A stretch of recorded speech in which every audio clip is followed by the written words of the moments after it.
Hello and welcome to Ninja Prep. This is Kapil Goyal, your educator and mentor for PG physics. तो आज हम question solve करेंगे de Broglie wavelength के। Questions बहुत basic से ही होंगे।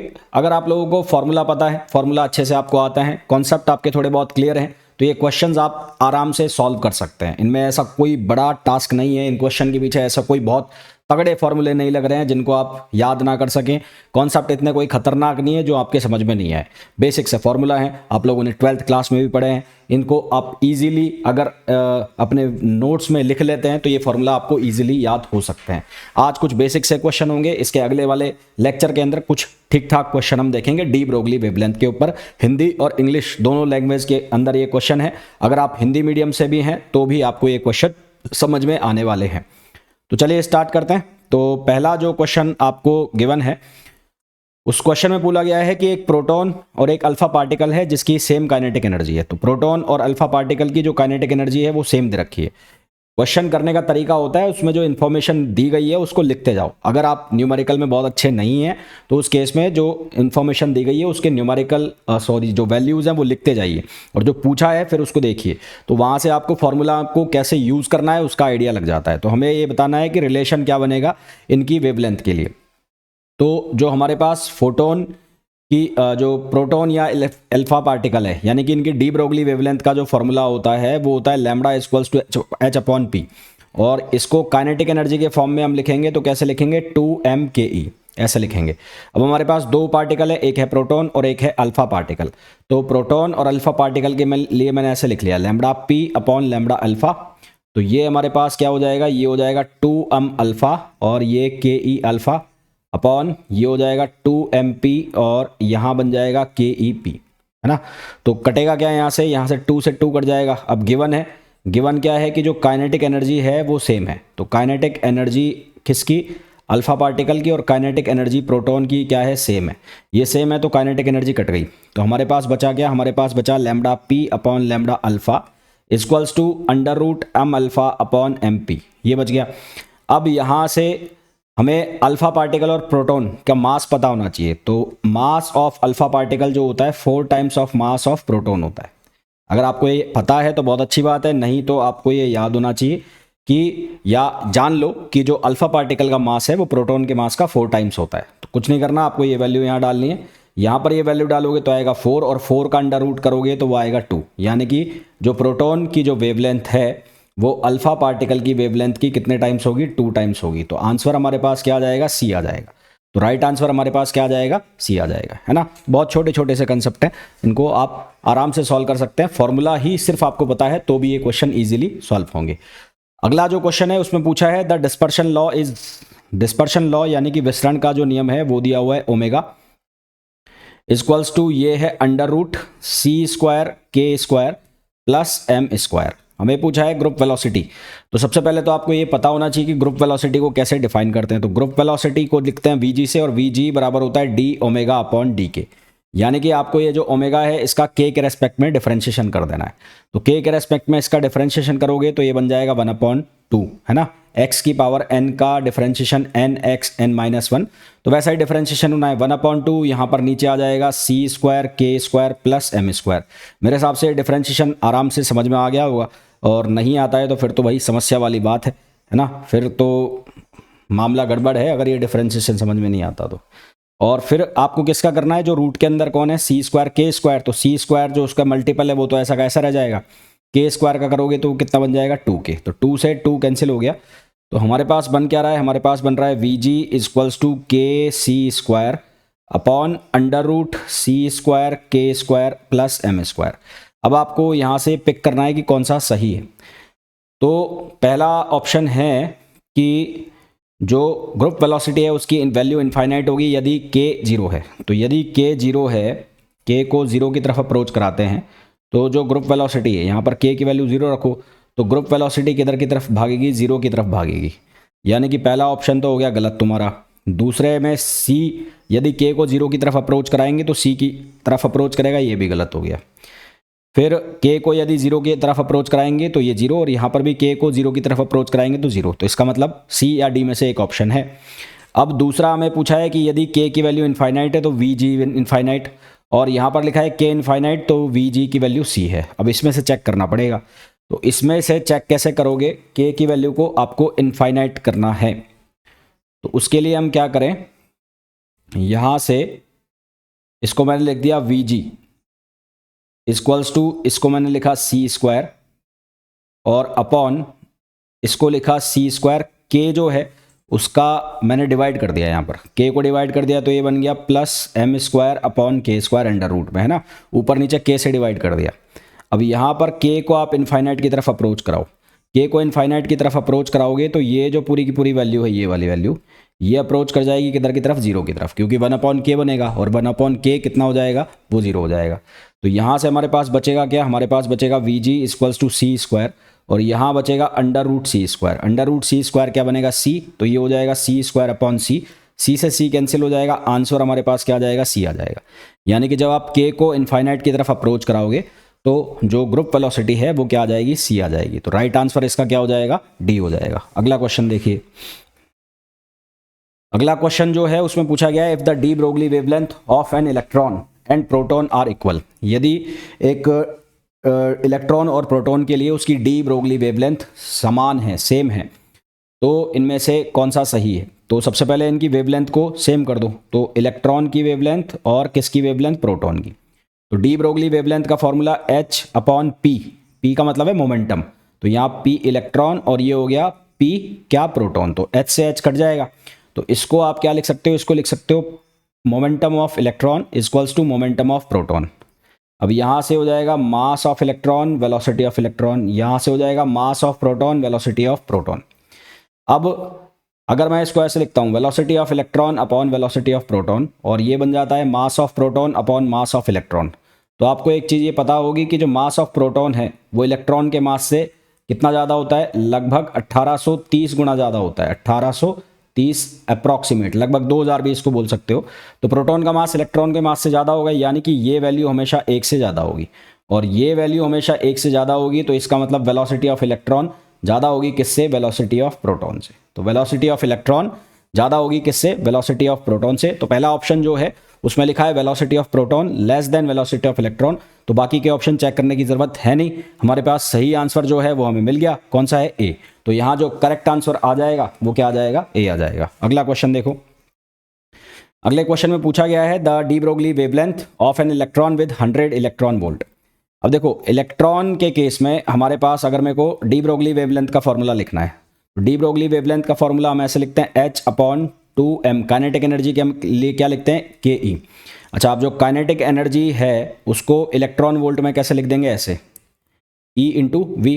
तो यहाँ से ये जो फॉर्मूला है लैम्बडा इलेक्ट्रॉन, तो ये बन जाएगा H अपॉन 2m और ये हो जाएगा EV। अब यार क्या है कि H की वैल्यू सब्सटीट्यूट करो आप 6.634 इंटू 10 पावर -34, फिर M की वैल्यू रखो मास ऑफ इलेक्ट्रॉन, फिर E की वैल्यू रखो और फिर आंसर निकालोगे तो उसमें बहुत झमेला हो जाएगा और अपने पास इतना टाइम होता नहीं है। तो इसका एक शॉर्टकट होता है, इलेक्ट्रॉन की डी ब्रोगली वेवलेंथ निकालने का एक फॉर्मूला, सीधा सीधा फॉर्मूला होता है 12.27 अपॉन वी। वी जो होगा किस में होगा, इलेक्ट्रॉन वोल्ट में होगा, ध्यान रखना। और यहाँ पर ये जो डी ब्रोगली वेवलेंथ आएगी किस में आएगी, आर्मस्ट्रॉन्ग में।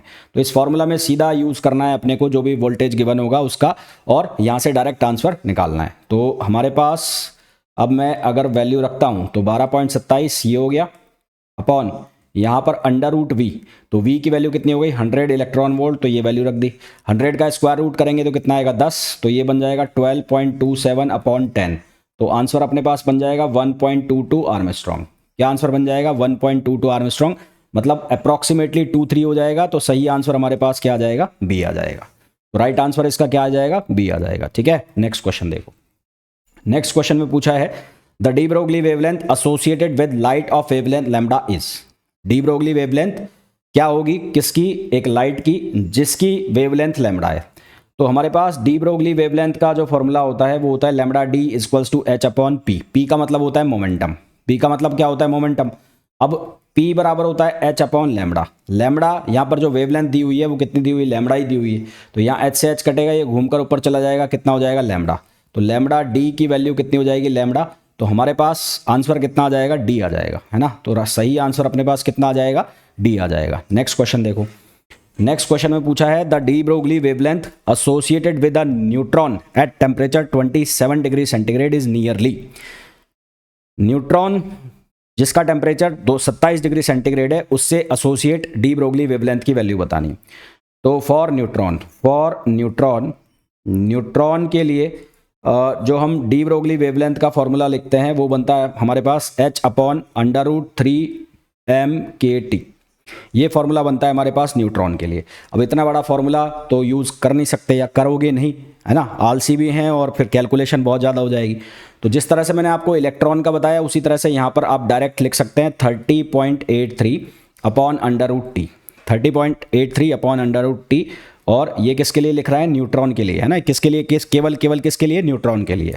तो यहाँ T की वैल्यू डालनी है। तो T की वैल्यू कितनी है? 27 डिग्री सेंटीग्रेड। तो 27 डिग्री सेंटीग्रेड में 273 आप ऐड कर दो तो कितना हो जाएगा? 300। कितना हो जाएगा? 300।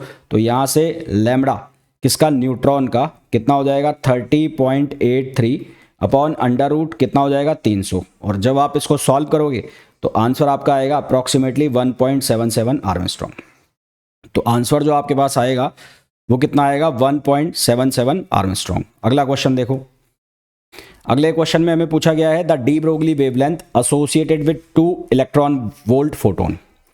2 इलेक्ट्रॉन वोल्ट का फोटोन है, उससे एसोसिएटेड डी ब्रोगली वेवलेंथ बतानी है, फोटोन की और इलेक्ट्रॉन की। फोटोन की वेवलेंथ और इलेक्ट्रॉन की वेवलेंथ क्या होगी? तो सबसे पहले अगर हम बात करें फोटोन के लिए तो फॉर फोटोन,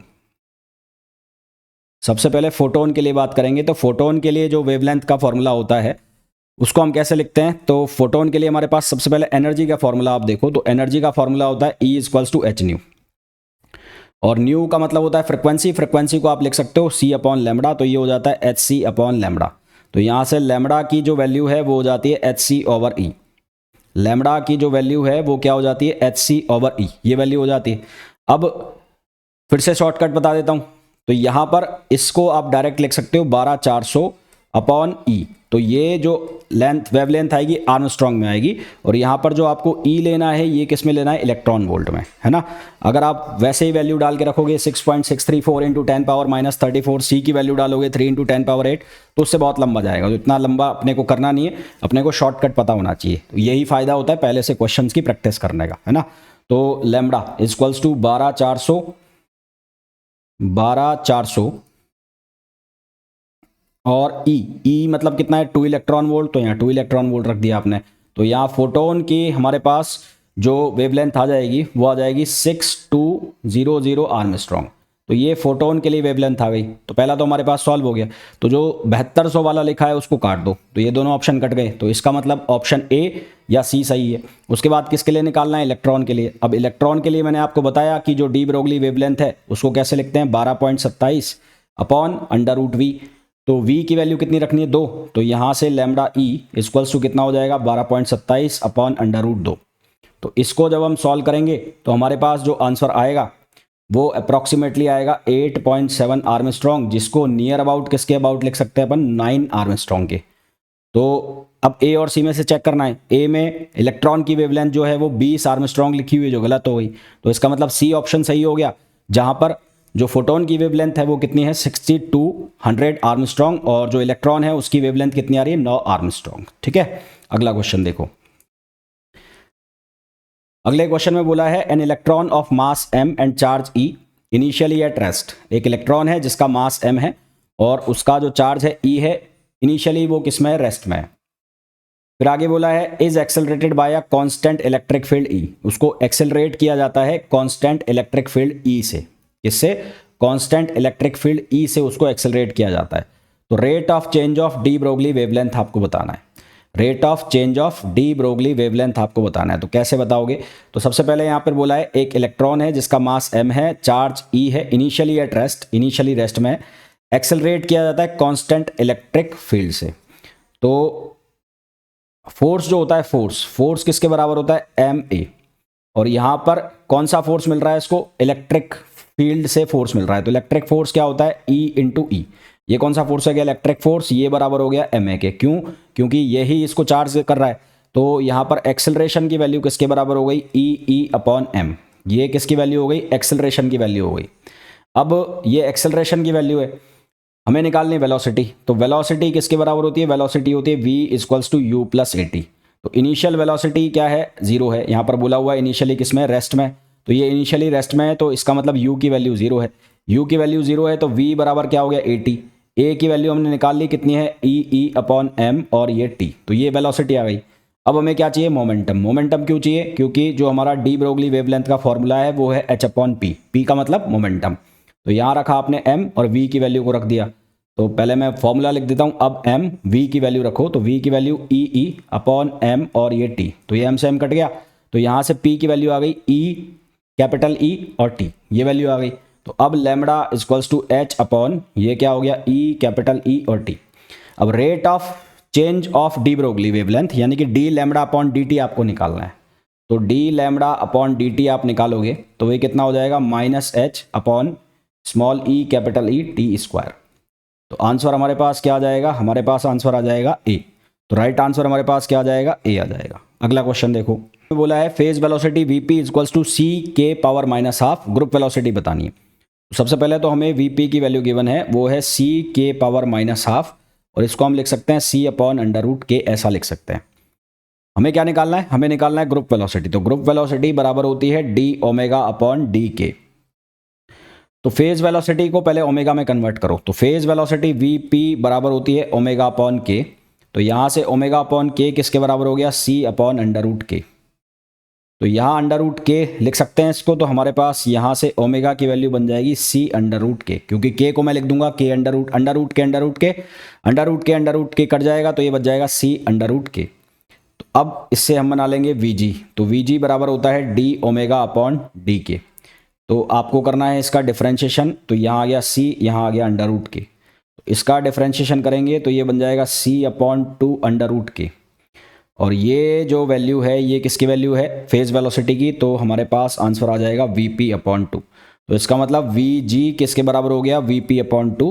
तो राइट आंसर हमारे पास क्या आ गया, ऑप्शन ए आ गया, है ना, राइट आंसर क्या आ गया, ऑप्शन ए आ गया। अगला क्वेश्चन देखो, अगले क्वेश्चन में बोला है the de Broglie wavelength of an electron with kinetic energy. अब काइनेटिक एनर्जी कितनी गिवन है, 120 इलेक्ट्रॉन वोल्ट। तो लैम्बडा इक्वल्स टू कितना होता है, lambda equals to H upon under root 2m के ई, और मैंने आपको बताया हुआ है कि वोल्टेज अगर आपको गिवन है तो डायरेक्ट आप फॉर्मूला लगा दो 12.27 अपॉन अंडर रूट वी, और आंसर आपका आएगा आर्मस्ट्रॉन्ग में, तो लैम्बडा की value 12.27 upon under root V की जगह 120। इसको जब आप सॉल्व करोगे तो आंसर आपका आएगा 112 पीपीएम पीएम, है ना। तो ये नियर अबाउट किसके लिख सकते हैं अपन, 100 पीएम के बराबर इसको लिख सकते हैं। तो आंसर अपना कितना आ जाएगा, अप्रॉक्सीमेटली नियर अबाउट आंसर लिखोगे तो कितना आ जाएगा, बी आ जाएगा। अगला क्वेश्चन देखो, D Broglie wavelength of neutron. अब यार ये वापस से वही क्वेश्चन है, रिपीट हो रहे हैं ये। लैम्बडा इक्वल्स टू न्यूट्रॉन के लिए क्या लिखते हैं, H upon under root 3m के टी, और मेरे हिसाब से अगर आप लोग मेरे साथ कर रहे हो तो मेरे कराने के पहले इस क्वेश्चन को आपने सॉल्व कर दिया होगा। डायरेक्ट फार्मूला लिखो 30.83 अपॉन अंडर रूट टी। आपको ऑलरेडी इसको 0 डिग्री सेंटीग्रेड को 0 में दिया हुआ है, यहाँ पर टी को आपको 0 नहीं रखना है, 0 रखा तो इनफाइनाइट आंसर दिख भी, यहाँ पर ऑप्शन नहीं है पर आपको ऑप्शन में मिल सकता है। तो 0 डिग्री सेंटीग्रेड को आपको किस में कन्वर्ट करना है, आपको इसको कन्वर्ट करना है केल्विन में, तो यहाँ लिख दोगे आप 273, और उसके बाद सॉल्व करोगे तो आंसर आएगा इसका 1.8 आर्मस्ट्रॉन्ग, जो कि नियर अबाउट हो जाएगा 2 आर्मस्ट्रॉन्ग के। तो हमारे पास जो सही आंसर आ जाएगा वो क्या आ जाएगा, बी आ जाएगा। नेक्स्ट क्वेश्चन देखो, ये वही क्वेश्चन है, वही वाला जो भी इसके पहले किया था, v बराबर वही सेम टू सेम क्वेश्चन है। वेलोसिटी फेज वेलोसिटी है a और अंडर रूट लैम्बडा अपॉन 2 पाई, ये फेज वेलोसिटी दी हुई है। अब क्योंकि जो प्रोपोगेशन कांस्टेंट है k वो बराबर होता है 2 पाई अपॉन लैम्बडा के, तो यहाँ से लैम्बडा को आप लिख सकते हो, क्या लिख सकते हो, 2 पाई अपॉन k। तो जब आप ऐसा लिखोगे तो यहाँ से बन जाएगा a, और अपने लैम्बडा की जगह लिख दिया 2 पाई अपॉन के, और ये 2 पाई, तो ये 2 पाई से 2 पाई कट गया। और अब मेरे हिसाब से आपको समझ आ गया होगा, ध्यान आ गया होगा कि ये तो वही क्वेश्चन बन गया जो ऑलरेडी आप करके आ चुके हो, है ना। ये तो सेम टू सेम वही क्वेश्चन बन गया है जो आप करके आ चुके हो। और इसका आंसर कितना आया था, ए आया था या क्या आया था, सी। इसका आंसर आया था v/2। तो यहाँ पर जो vg है वो कितना बना था, फेज वेलोसिटी का आधा। आगे मैं करूँगा नहीं क्योंकि यही क्वेश्चन मैंने आपको पहले करा दिया। इसी क्वेश्चन को पहले सिर्फ यहाँ पे पूछा था ये देके a अपॉन अंडर रूट के, है ना, और यहाँ थोड़ा सा घुमा फिरा के पूछ लिया, k ना लिखकर उसकी जगह लिख दिया लैम्डा अपॉन 2 पाई। लिखा वो k हुआ है पर वो इनडायरेक्टली लिखा हुआ है। तो क्वेश्चन को घुमाने के तरीके देखो, रिपीट हो रहे हैं, ये सारे PYQs हैं, रिपीट हो रहे हैं, पर किस तरह से रिपीट हो रहे हैं वो समझ लो आप, वो देख लो। Next, de Broglie hypothesis that the linear momentum and wavelength of free massive particle are related. De Broglie ने परिकल्पना दी कि किसी मुक्त द्रव्यमान कण का संवेग और तरंग दैर्ध्य किस नियतांक से संबंधित है। तो डी ब्रोगली वेवलेंथ होती है lambda equals to h upon P. P का मतलब मोमेंटम, लैम्डा का मतलब वेवलेंथ। तो यहाँ जो नियतांक आ रहा है यानी कि कांस्टेंट, वो कौन सा है, प्लांक कांस्टेंट। तो ये कौन सा कांस्टेंट हो गया, प्लांक्स कांस्टेंट। तो हमारे पास आंसर आ गया सी। अगला क्वेश्चन देखो, अगले क्वेश्चन में हमें इलेक्ट्रॉन के लिए निकालना है और उसका मास वगैरह दे रखा है। अब इतना बड़ा करने की ज़रूरत है नहीं तुम्हें, मैंने तुम्हें डायरेक्ट बताया हुआ है, इलेक्ट्रॉन दिखते ही उसका आंसर कितना है 12.27 और अपॉन अंडर रूट वी करना है। अब आपको समझ, आप ये कहोगे कि सर इसमें तो कुछ ऑप्शन है ही नहीं, जो आप बोल रहे हो उसका ऑप्शन है ही नहीं। पर अगर आप तुम 12.27 को अंडर रूट के अंदर ले जाओगे, ये नैनोमीटर में लिखा है, मैंने यहाँ पर आर्मस्ट्रॉन्ग में लिखवाता हूँ, अगर इसको आप नैनोमीटर में लिखेंगे तो नैनोमीटर में ये बन जाएगा 1.22 अपॉन अंडर रूट वी, और ये बन जाएगा नैनोमीटर में। अब यदि आप 1.22 को रूट के अंदर ले जाओगे तो रूट के अंदर ले जाओगे तो ये बन जाएगा 1.5 अपॉन वी, है ना। तो आंसर तो है वही जो मैंने लिखवाया है, पर उसको लिखने का तरीका बदल गया। तो आंसर क्या हो जाएगा इसका, आंसर हो जाएगा बी। क्या आंसर हो जाएगा, बी। अगला क्वेश्चन देखो, अगले क्वेश्चन में बोला है इलेक्ट्रॉन और प्रोटॉन के लिए उसकी जो डी ब्रोगली वेवलेंथ है वो क्या है, सेम है।